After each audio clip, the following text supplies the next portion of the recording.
In the 1980s, there was a cartoon strip called Bloom County. I don't know if anyone remembers. Okay, so somebody, okay. There was a character in that cartoon strip named Bill, and he was a cat. And Bill the cat, one of Bill's most uttered sentiments was ack, ack.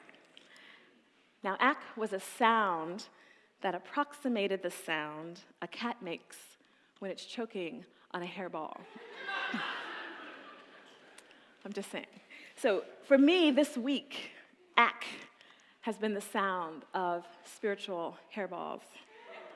Just utter frustration and choking fatigue with what is going on in our world at micro and macro levels. The failure of our senators to pass meaningful gun control. Ack. Multiple bombings at Boston's marathon. Ack. This morning's earthquake in China, 180 dead and rising. Ack. Cancer diagnoses for people who are near and dear to me. Ack. An explosion at a plant in Texas, and directing most of my compassion fatigue at my poor husband. Ack, ack, ack, ack, ack. The sound of spiritual hairballs, utter frustration, and choking fatigue. It could not have been more than 2 weeks ago that I met with a member of this church who asked me about my faith.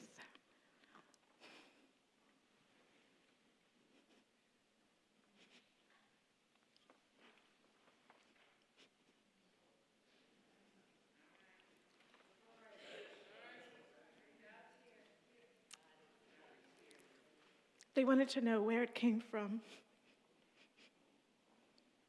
and how I maintained it. They said, I see you sitting up here during the prayers and the songs, and you look so peaceful with your eyes closed, like you really believe it. And I answered a little too neatly, I do believe it. My faith comes from what I've been through. I have faith because I have been through some stuff, I said. And while that is true, I wish I had said that there are weeks like this one where I'm coughing up spiritual hairballs. I wish I had said, yes, God has accompanied me through the valley of the shadow of death on multiple occasions, moved me from despair and hopelessness to green pastures and still waters, but the journey was full of snot. You know?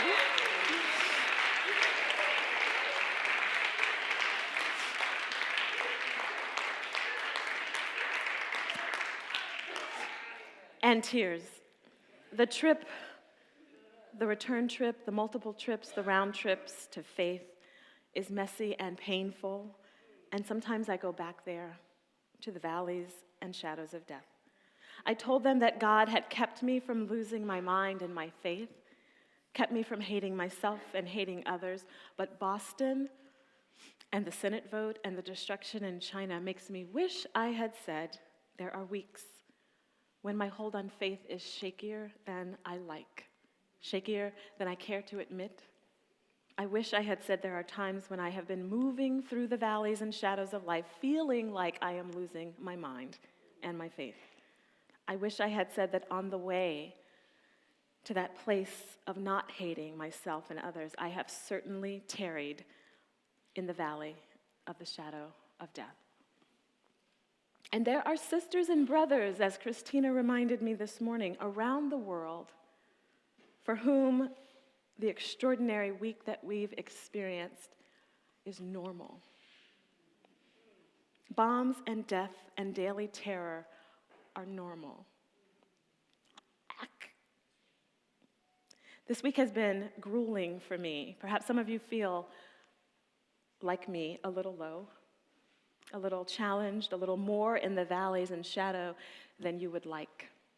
And while it is completely acceptable to be wherever we are with the events of this week, with the events of life, I wish I had said to that member that some weeks, faith is crazy hard. We typically read and preach Psalm 23 at funerals, but it shows up in the lectionary this week in the Easter season when we are celebrating new life in Jesus Christ. What's up with that?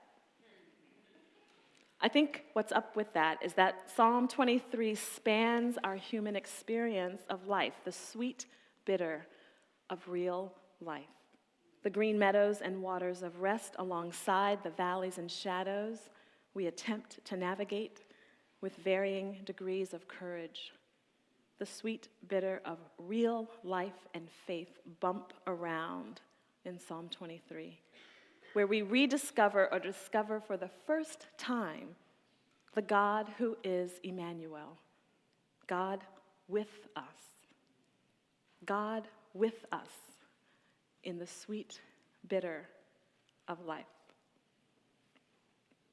So God is with us in the sweet celebration of 235 sisters and brothers whose volunteer efforts shout down the bitter of life, say no to the bitter of life, tell another story, witness to a God who is with us. Middle Church volunteers are a sure enough witness to the enoughness of God.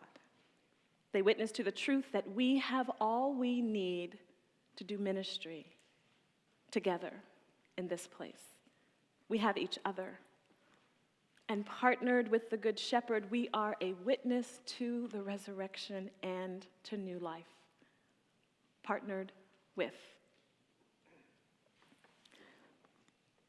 Central to this psalm and to our lives of faith is the promise that God is with us. While I've used ak this morning to give life to my spiritual hairballs, in Greek, ak, spelled A-K, means with. And that tiny word with is the pivot that the psalm and our faith turn on. Through all the spiritual hairballs that make us say ak, God is the alternative ak, the Greek ak, the God who is with us in the valleys, with us in the shadows of life and faith. One commentator wrote that in the Hebrew language, when you read Psalm 23, the word at the very center of the psalm, with the same number of words before it and after it, is the word ak, with.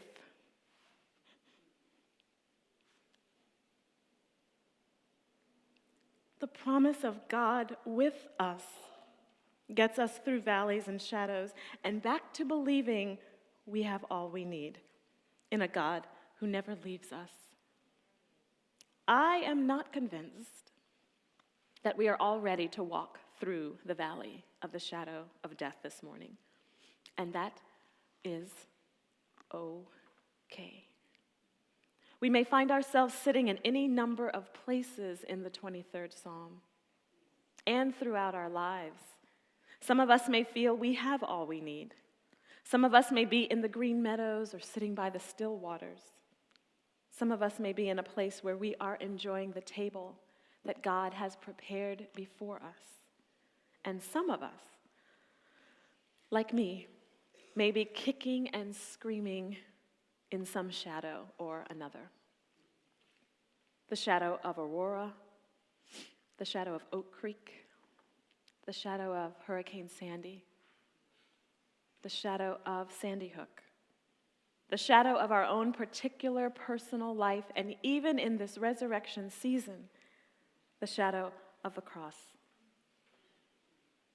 And although Jesus is up and out of the grave, I think some of us need a minute to catch our breath and permission to be where we are and to feel what we feel.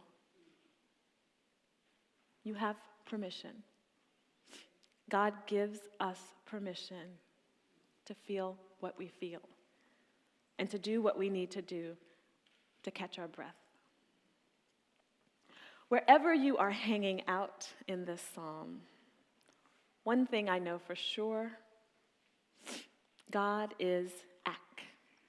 and Emmanuel, God with us. And I couldn't have received a better reminder that God is Ak and Emmanuel than I received this Friday. I live in the Bronx, and there's a public garden called Wave Hill. I took my daughter there Friday afternoon. There was a beautiful little 2.5-year-old boy playing on the lawn, and I thought, oh, it would be great for Petal to go and play with this child. His mother comes over with her hand outstretched, big smile on her face. She introduces herself, and in the course of talking, she says, "I'm a minister." Nobody ever says that to me. People always say I work at a church, or, So she goes, "I'm a minister. I'm an interfaith minister, and I live in the East Village." I was like, oh, that's really cool. I'm a minister too, and I work in the East Village, and we have some interfaith ministers in our congregation, and I'm like, what's the chance? I say a couple of their names. I think some of them are here, Sierra, Sandy Stone. She's like, oh yeah, Sandy's one of my mentors. And I know Sierra. And I'm like, oh wow, that's so cool. So we start talking about the challenges of the week.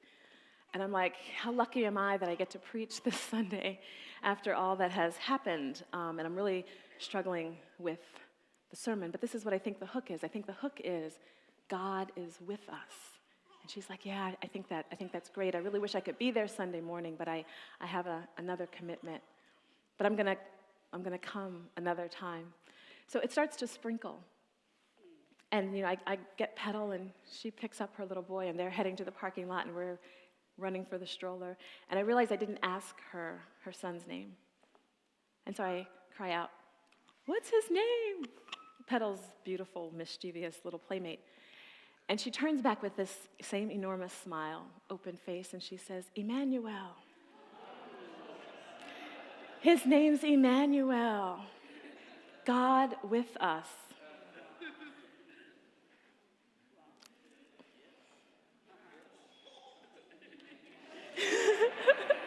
Isn't that great, Amber? God with us. And I just lost it, and thankfully it was raining, but I just thought, that's the message.